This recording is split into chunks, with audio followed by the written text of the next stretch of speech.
What do you think is the most important rule for short-term traders or CFDs? I think the most important habit is to keep the daily loss limit, to prevent yourself from overtrading. Overtrading is a really big issue, and many people just give away a lot of money which they earn in the markets. If you are able to put the daily loss limit, so you are much better than 90% of traders.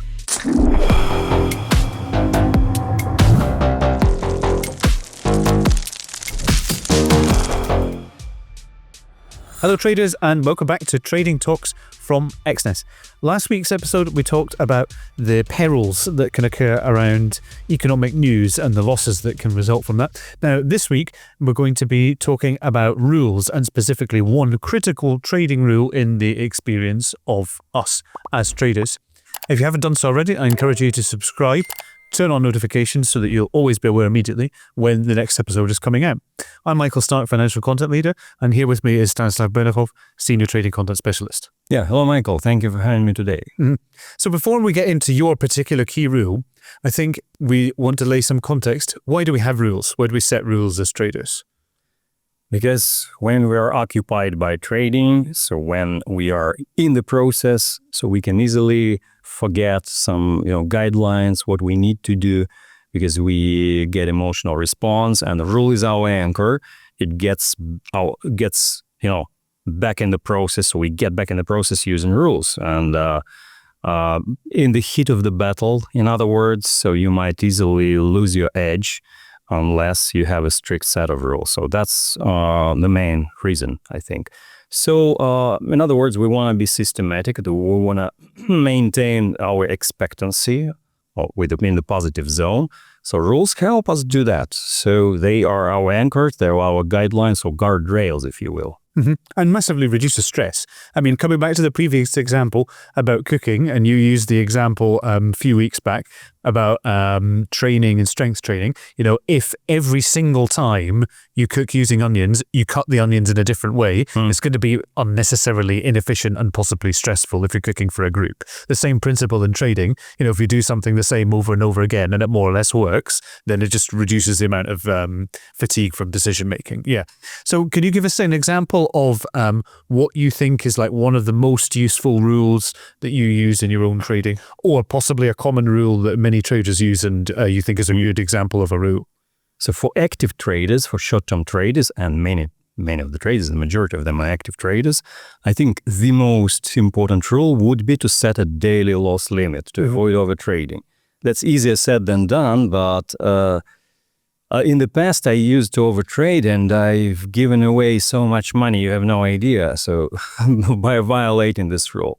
I have some idea, I think, yeah. But I mean, because it's happened to me too, yeah. You would have saved so much money by setting a daily loss limit. So basically, how does that work? Usually, if you take the performance of average trader, so we all have this negative regression or correlation between the number of trades within a day and between the efficiency or the average profit which we generate inside of the day. So for different traders, that might be different, but you need to know your maximum capacity, the maximum amount of trades that you need to make within a day without slipping into the negative zone. So for me, for example, that might be between 8 and 13. So speaking of statistics, for other people, for scalpers, that might be substantially more, like 20, 30, but still there is a number. For position day traders, that might be 5, 3, 5, so that differs. But you need to know this number. If you reach this number, whether trades are profitable, losing, or break even, so you need just to close your screen and go do something else, because your efficiency might deteriorate. Overtrading, so that's the biggest issue. That's connected with revenge trading, with fighting with the markets. There are a lot of emotional issues behind that. The main issue is being not able to receive the loss, actually. So just quickly before we move on, right? The percentage or the number of pips, the amount of loss, right, for per day can differ by type of trader. How would you suggest to find the best one for you? Would you suggest to just test it on a small account, or would you suggest some other way to go about finding it? The only way to figure this out is statistics, basically. When you combine the statistics of your trading and you see actually what are your typical winning days look like. What do they look like? So for example, typical winning day, 3-5 days, no more, or just one trade reach the target. You might see that really good days, they do not consist of many ins and outs in the market. So when you figure this out, you might understand, okay, so probably that's a trending day, that's a good momentum which you ride or something like that.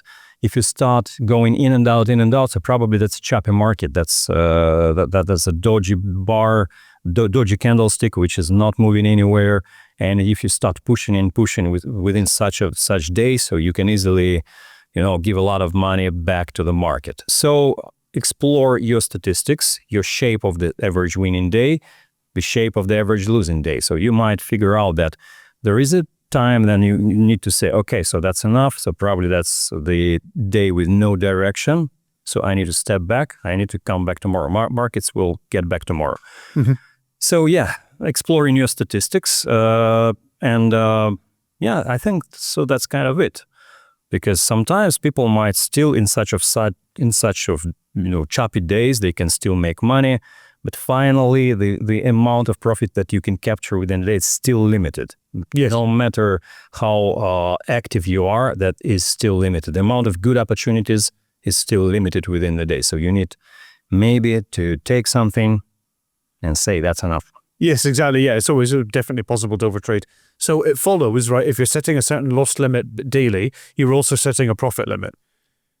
Profit limit is not necessarily needed. That depends on your strategy. Yeah. Because, for example, if you ride some big or fast move like we've seen moves on gold, on silver, you might not necessarily decide to close it early. Sometimes you might allow the market to expand, setting a trailing stop. So this is a different process. That's a position management. We call it a position management. And here we're talking about iterations when you actually make a decision in the market, when you take a risk. Managing a position might be a different thing. But it should be adequate here too. You should exit at an adequate target. That's right. So because you might decide, okay, now it's going to the moon, so I will not close it whatsoever. Then you see the market reversing for the next day, going to your entry point. That's also very frustrating. So you need the plan both for entries and for the exits. But if you are in the trade already, so you are in the position management phase, which is different. Yeah, definitely. But I mean, also in general, not just for a specific trade, totally agree with you about that. Using trailing stop is a really good technique. It's very enjoyable when you see that. You put trailing stop into profit. But I mean, for the day, for the positions overall in the day.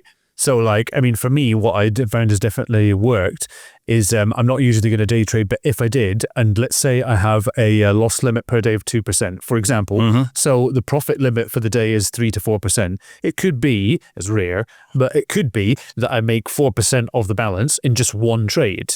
And then after that, I say, okay, great, I can turn the computer off early today. And then I'm not going to do anything else for that day once I've reached that limit. You might do that or not do that. That depends on your attitude, let's say. Because, for example, if you're taking just one trade and it hit the target, well, who can say that you cannot trade on the different session, on the American session? You still can do that. So you can still couple of more trades. For example, if your loss limit if you limit for the days 5 trades, you have still capacity to trade if you like.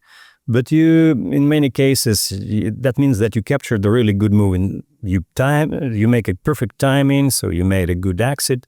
So let's not forget that it's emotional pressure too, cognitive pressure. So go do something else, actually, take a break. So because there is a very small margin for improvement in such days. Well, you can continue making profit, but probably not as much as you already did. And so you deserve the rest. It's not necessarily desirable to get every penny you can out of it, in my experience at least. So the most important rule that you say is to set this loss limit. What would you say is one of the most important or one of the most impactful changes that you've made to your rules over your career as a trader? Yeah. So here we come to the implementation of the principle, because it's easier to say, okay, set a limit of the number of trades, set a loss limit. But when it comes to the execution, that's when interesting thing begins, because everybody violates their rules. So why is that? I think the reason is very simple. So people cannot tolerate indefinite discomfort or continuous discomfort if they know that it will not stop at any point. So that's continuous discomfort. So let me just provide the example. You got one stop loss, another stop loss. So naturally you want to re-enter because you feel that, okay, that might be some perfect entry point. Market will skyrocket, right? I want to enter. But you know by statistics that you need to take a break at least, for some time. So if you set a specific time period for you, for example, I will not get into the trade for the next 30 minutes. So these boundaries which you set for yourself, they are quite powerful because you can easily tolerate the discomfort for 30 minutes. The temptation, the need for gratification, the desire to get into the market, you can absolutely keep yourself out of that within the 30 minutes period. So that's achievable. If you can't, take 15 minutes, I don't know. And that's doable basically. If you set yourself such a small target, okay, I will start with 10 minutes. I will stop this cycle, this vicious cycle of overtrading. Now I am off for 10 minutes.